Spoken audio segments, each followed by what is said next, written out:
அனைவருக்கும் வணக்கம். நம்ம இன்னைக்கு பார்க்க போகிற கணக்கு எடுத்துக்காட்டு 7.7 2.4 சென்டிமீட்டர் உயரம் உள்ள ஒரு திண்ம உருளையின் விட்டம் 1.4 சென்டிமீட்டர் ஆகும்.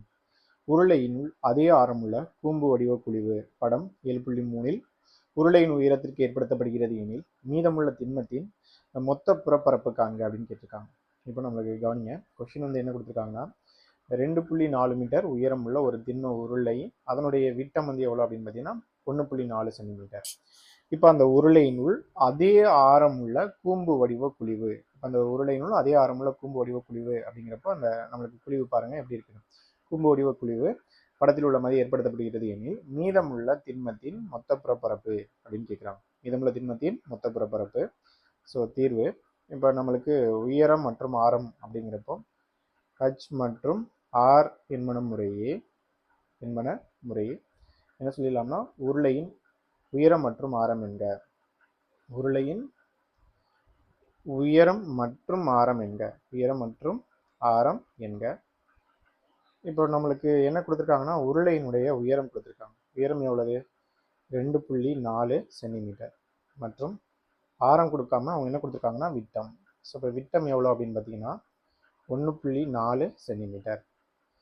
இப்போ எனக்கு ஆரம் வேணும் அப்படின்னு பார்த்தீங்கன்னா R equal to 1.4 divide by 2 அப்படின்னு சொல்லிடலாம்.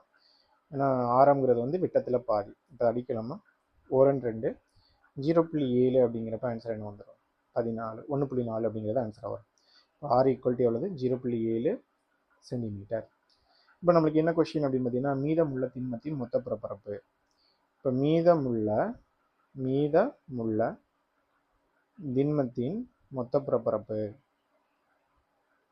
திண்மத்தின் மொத்த புறப்பரப்பு ஈக்குவல் டு இப்போ மீதமுள்ள திண்மத்தின் மொத்த புறப்பரப்பு வேணும் அப்படின்னு பார்த்தீங்கன்னா இதில் என்னென்ன ஷேப் இருக்குது அப்படின்னு பார்த்தீங்கன்னா உருளை, அடுத்து என்ன இருக்குது கூம்பு மற்றும் அடுத்த அடிப்புற பரப்பு அப்படின்னு சொல்லிட்டு நம்மளுக்கு இருக்குது. அப்படின்னா இப்போ உருளையின் வலைப்பரப்பு ப்ளஸ் கூம்பின் வலைப்பரப்பு ப்ளஸ் அடிப்பரப்பு அப்படின்னு சொல்லிடலாம். இப்போ உருளையின் வலைப்பரப்பு கண்டுபிடிக்கிறதுக்கான ஃபார்முலா 2/RH ப்ளஸ் கூம்பின் வலைப்பரப்பு கண்டுபிடிக்கிறதுக்கான ஃபார்முலா என்னென்னா by/RL ப்ளஸ் அடிப்பரப்பு அப்படிங்கிறப்ப அடிப்பரப்பு எந்த ஷேப்பில் இருக்குது அப்படின்னு பார்த்தீங்கன்னா வட்டம். ஸோ இப்போ வட்டத்தினுடைய பரப்பு கண்டுபிடிக்கிறதுக்கான ஃபார்முலா என்னது by/R². ஸோ இங்கே கவனிங்க, இதுலேருந்து ஒரு by/R, இதுலேருந்து ஒரு by/R, இதுலேருந்து ஒரு by/R, இதை மொத்தமாக வெளியில் எடுத்துடலாம். இப்போ by/R அப்படிங்கிறத வெளியில் எடுத்துட்டோம் அப்படின்னு பார்த்தீங்கன்னா by/R வெளியில் எடுத்துட்டோம்னா ஃபர்ஸ்ட் என்ன இருக்குது 2H ப்ளஸ் அடுத்து என்னது L ப்ளஸ் by/R. ஸோ இப்போ 2H நெக்ஸ்ட் ஒன் காமனாக இருக்கக்கூடிய டேர்ம் வெளியில் எடுத்துட்டோம், பேலன்ஸ் என்ன இருக்கும் L. அடுத்து by/R²லேருந்து ஒரு by/R வெளியே எடுத்துட்டோம், பேலன்ஸ் என்ன இருக்கும் R. சதுர அலகுகள். இப்போ நம்மளுக்கு தேவையான டேட்டாவை பொறுத்த வரைக்கும் H இருக்குது, R இருக்குது, இந்த L சாய் உயரம் கண்டுபிடிக்கணும். இப்போ கூம்பினுடைய சாய் உயரம் கண்டுபிடிக்கணும் அப்படின்னு பார்த்தீங்கன்னா ஃபார்முலா இருக்குது L equal to √H² plus R² அப்படின்னு சொல்லிடலாம். ஹச்னுடைய மதிப்பு எவ்வளவு 2.4 த ஹோல் ஸ்கொயர் ப்ளஸ் ஆரினுடைய மதிப்பு என்ன வந்துச்சு 0.7 த ஹோல் ஸ்கொயர். இப்போ இங்கே ஆன்சர் 2.4 ஹோல் ஸ்கொயர் அப்படிங்கிறப்போ 5.76 அப்படின்னு வரும்.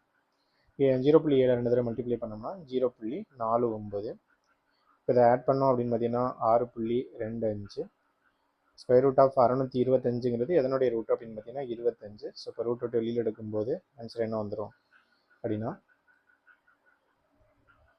2.5 சென்டிமீட்டர். இப்போ எனக்கு சாய் உயரம் கிடைச்சிருச்சு.